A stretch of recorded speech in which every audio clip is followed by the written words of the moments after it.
இன்னைக்கு என்னம்மா பிரேக்ஃபாஸ்ட்? இன்னைக்கு ராகி அடை தான் செய்ய போறேன். ஐயோ வேணாம், உங்களுக்கு எல்லாம் ஹெல்த்தியா செஞ்சு கொடுத்தாலே பிடிக்காது. வாங்கப்பா, இது ஹெல்த்தியான பிரேக்ஃபாஸ்ட் தான். இது ரொம்பவே ஈஸி. வாங்க எப்படி செய்யலாம்னு பார்க்கலாம். ராகி மாவு எடுத்து வச்சிருக்காப்பா. நம்மளுக்கு தேவையான அளவுக்கு எடுத்துக்கோங்க. அது கூட போறதுக்கு பாத்தீங்கன்னா நீங்க காரமா தான் செய்ய போறேன். அதுக்காக வெங்காயம் கட் பண்ணி வச்சிருக்கேன், பச்சை மிளகாய், கருவேப்பிலை, கொத்தமல்லி வச்சிருக்கேன். சிலவங்க வந்து என்ன பண்ணுவாங்க, முருங்கைக்கீரை போடுவாங்க. முருங்கைக்கீரை இல்ல இருந்தால் அது இன்னும் டேஸ்ட் வேற லெவலில் இருக்கும். சின்ன பசங்களுக்கு நீங்க கொடுக்குற மாதிரி இருந்தால் கேரட்லாம் கூட துருவி சேர்த்துக்கலாம். இதுக்கு தேவையான அளவு உப்பு போட்டுக்கலாம்.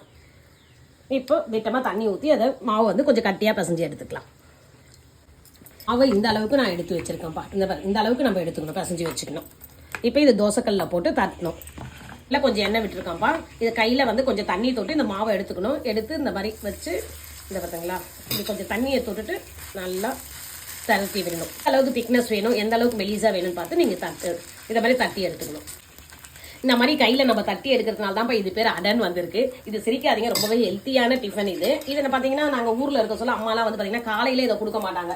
நாங்கள் ஸ்கூல் போயிட்டு வந்தோன்னு வச்சிங்களேன், எங்களுக்கு ஈவினிங் ஸ்நாக்ஸ்ன்னு கேட்டாலே இந்த மாதிரி ராகி மாவு வச்சு முருங்கை மரம் எல்லார் வீட்லேயும் இருக்கும். முருங்கைக்கீரை போட்டு முருங்கை அடை செய்வாங்க.